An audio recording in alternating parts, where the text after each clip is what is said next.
We are in Bolivia now. This is our third country in South America. Few years ago, we have traveled to Peru, which was our first country in South America, and then also to Colombia. Now we are again back in South America, starting with Bolivia. Hola, Namaste. This is Pubali. This is Sindranil and we are Paradise Catchers.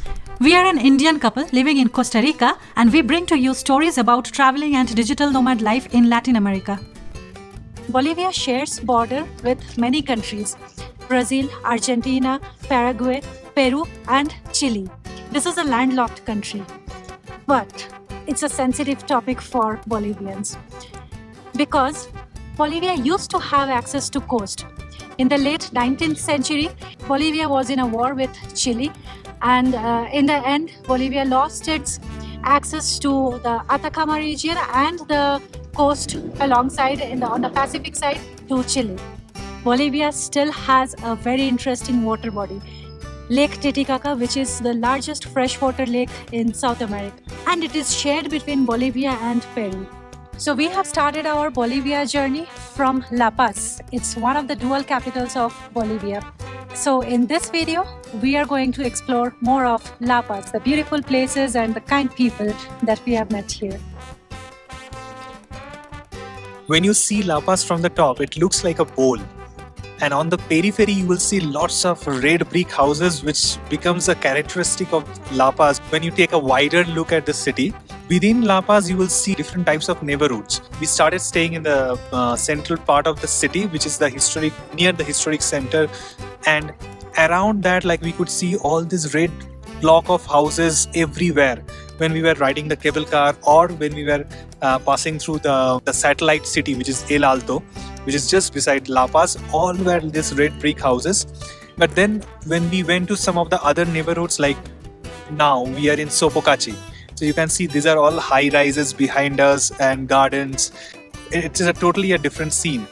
And when we visited the southern part of the city, it was all high rises, offices and restaurants.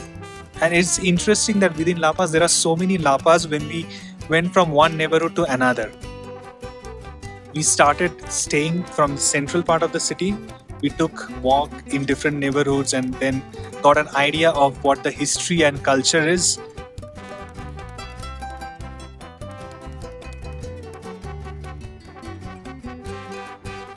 In other countries, we have seen that the indigenous population are restricted to certain parts of the country. But one thing that we have noticed in Bolivia is that the indigenous population is part of the mainstream, including politics.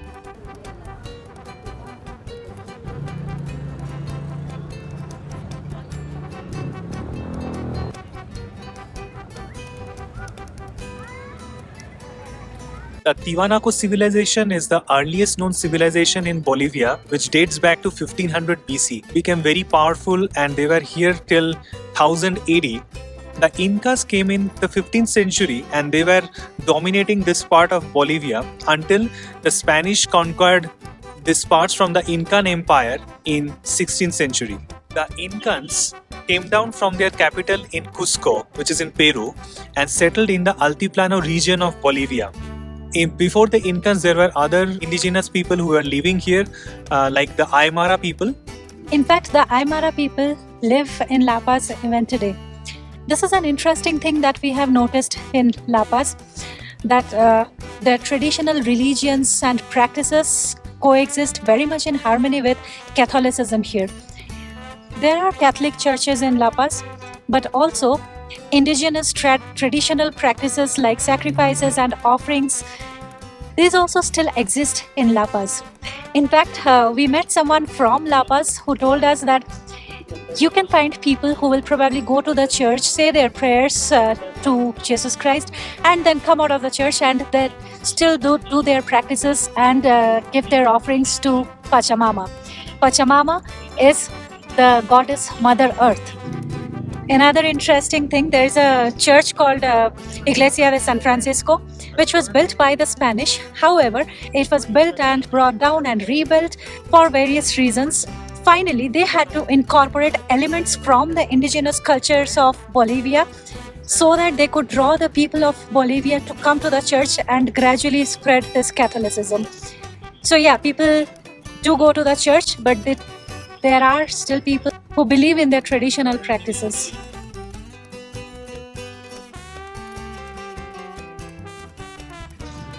This is the Las Brujas, or the witches market, where they sell different potions or different articles for offering to the god Pachamama, and there is a belief that it may bring good luck to you or help you with your love life or work or getting more clients, business.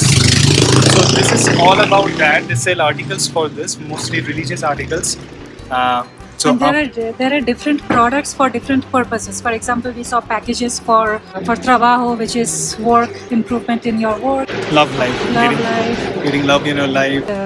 It's interesting to see this kind of market and just taking a look around.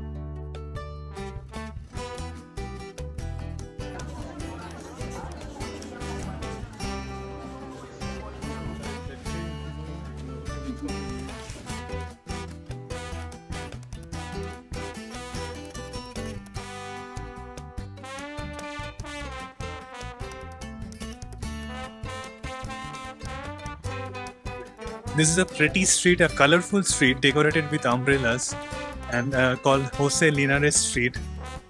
And on both sides of the road, we have a number of stores of artisanal handicraft, clothes and other articles, souvenirs.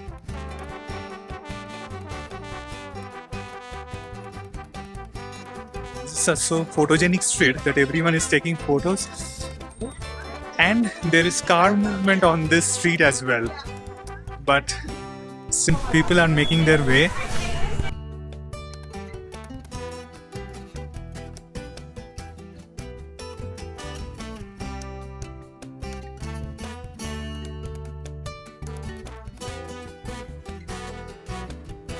we are at the Spanish part of the La Paz city, and behind us, this is the Plaza Murillo. While, as we were saying, that La Paz is the administrative capital, the seat of the government, the legislative assembly, and where the ministers sit and work from. And the president's office, not the residence now, but the president's office where he comes to work every day. It is all around this Plaza Murillo.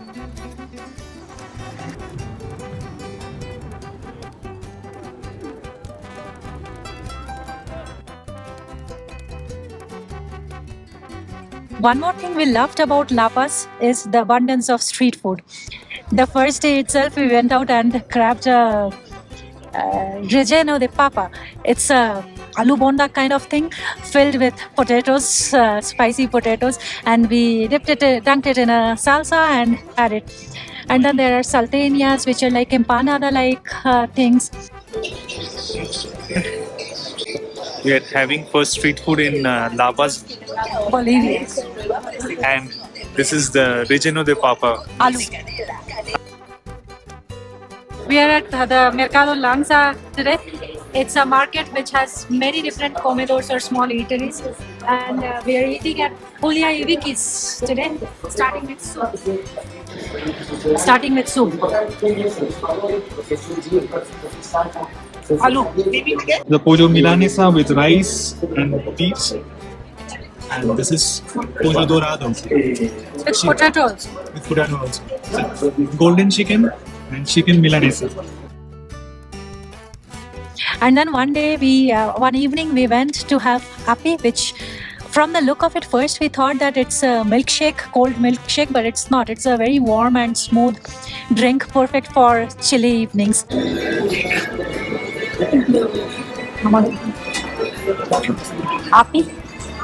Api con pastel. And it is usually served with a pastel which looks like a puri or tastes also like puri. and felt like comfort food on a chilly evening.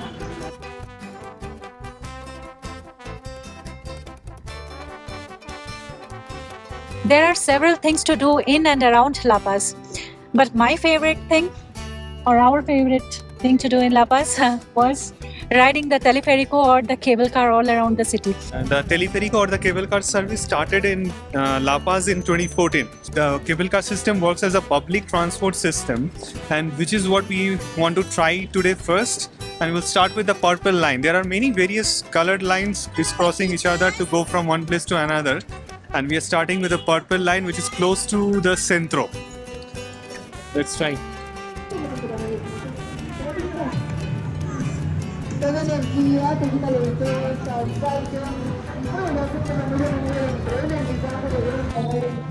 Now we are in the line to buy the tickets, and there is this kiosk in front of us. So we'll have to see that if we can buy one ride or multiple rides. So we are yet to find out that how much we need to pay for this. We bought the card for 30 Bolivianos, and also we got a 15 Bolivianos credit. So basically we can get into any line and it will keep deducting from that. Like a smart card in our metro lines. Right. So we are here and we want to go to 16 de Julio. So we'll go from here to Faro Murillo, then change the line and go to this red line.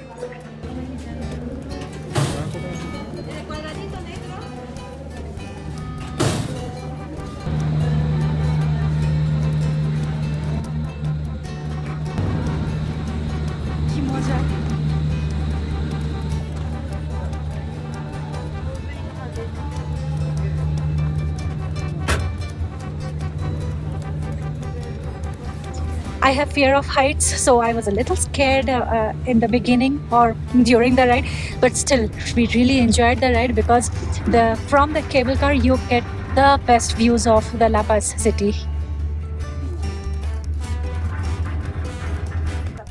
La Paz is in the Altiplano region of Bolivia, which is a plateau-like structure, but we could see all snow-capped mountains from the Andes mountain range around us. We could see the huge four-peaked Illimani in the distance when you ride the cable car, or even you drive around the city. Sometimes you will see the Illimani, and if you just drive outside the city and in the outskirts, you will see the other mountains around.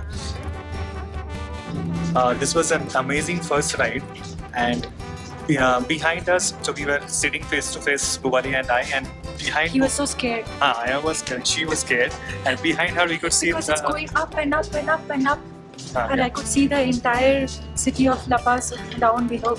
Yes, and behind her was El Alto, because El Alto is at a higher altitude than La Paz, so it was behind her and we were approaching that. But it's amazing that within just a few minutes we could really reach there. So we have seen this in Medellin, where the cable cars are used as a means of public transport to connect some of the people who are really away in the hills to be connected with the central part of the city. And I think here also it is working really well. So they started in 2014, but with all those connections across the city, now this is really interesting how it connects so many people in a day. And now we are going to take the silver line, which will connect us to the red line, where we want to go to El Alto to see the market and the Cholets.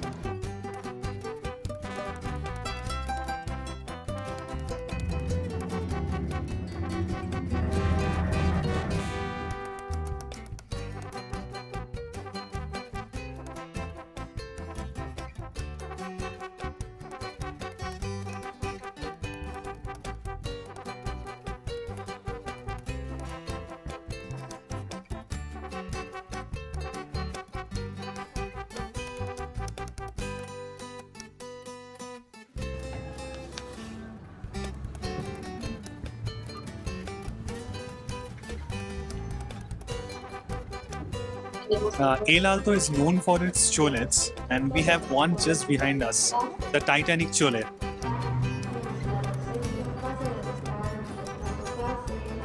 Cholets are something which are built with very colorful and a little bit odd designs as well. So it was started by Freddy Mamani, and now you will see a lot of this kind of buildings all across El Alto. So we saw a few, like when we were coming in the Teleferico, we saw the Iron Man Cholet, and now we took a bus to just come here to this place where we have this to see this Titanic as well, with the odd designs, very colorful designs, and some of these are used as their own houses, and some they give it for events or other purposes.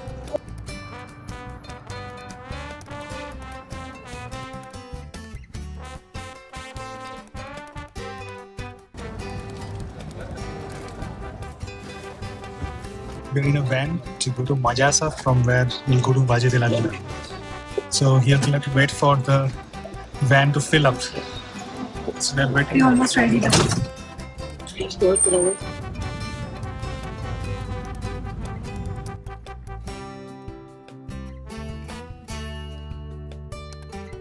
While coming, we saw the landscape already started looking like this, like we are in a different place, or as they say, the Moon Landed Valley. on the moon. And while coming, the van passed through many tunnels, and the surrounding views were absolutely amazing. So on one hand, there were this white beige color lunar-like feel, and on the other hand, it was like the red barren hills.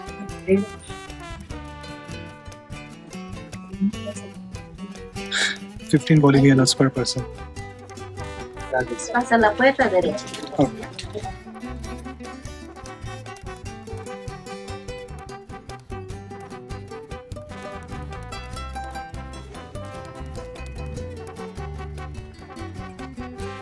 At Valle de la Luna, there are two trails. One is a shorter trail that takes about 15 minutes, and the other one is a longer trail which takes about 45 minutes. You know which one we are going to take.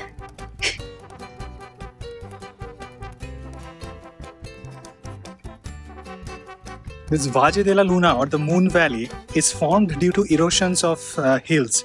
So there were hills, probably they have been eroded by water and air, and now what is left is this clays. And this clay hills have created this odd formation all across the valley. Also, I don't know if we want to call this a valley or just hills of clays or mounds of clays. And in broad daylight, we can see the moon as well, probably since we are in the Moon Valley today.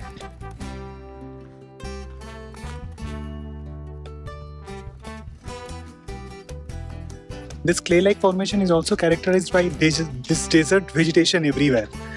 We can see the cactus or the small bushes in the trail. We are exposed to the sun, and it is a little bit hot. That's why, in the middle of the day.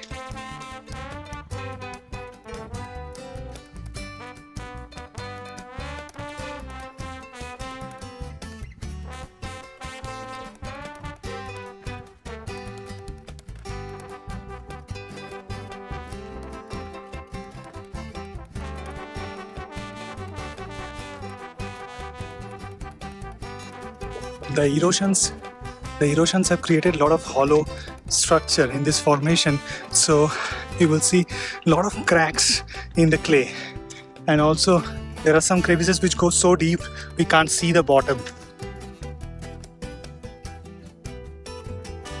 Now we are almost done with the 45 minutes hike. Of course, we took way longer than 45 minutes because we stopped at many places for photos, for videos, and also just to see the views. This place does look like the crater of the moon, although I haven't been to moon ever.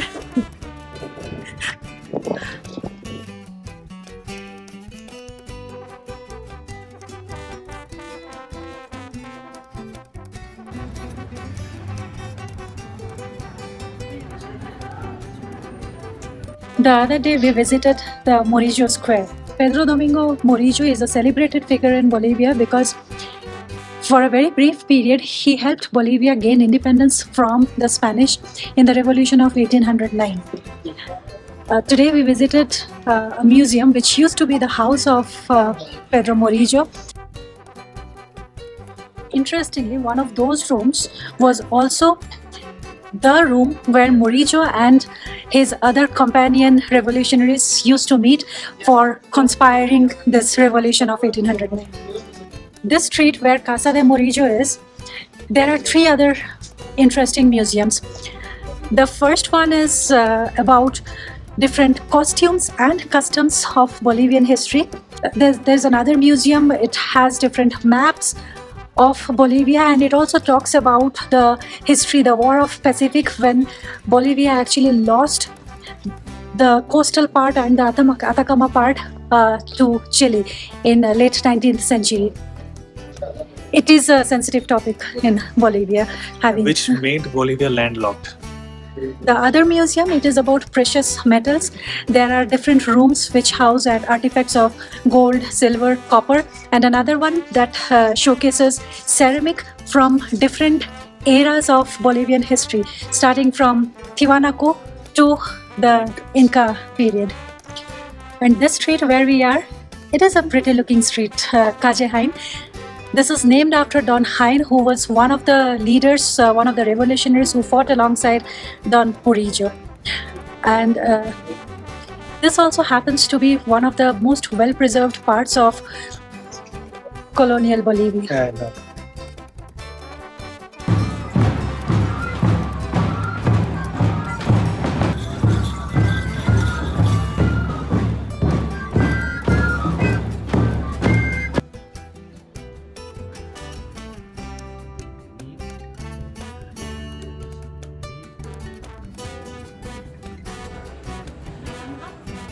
Subscribe to our channel Paradise Catchers so that you can follow this journey and see some amazing out of the world places of this beautiful country, Bolivia.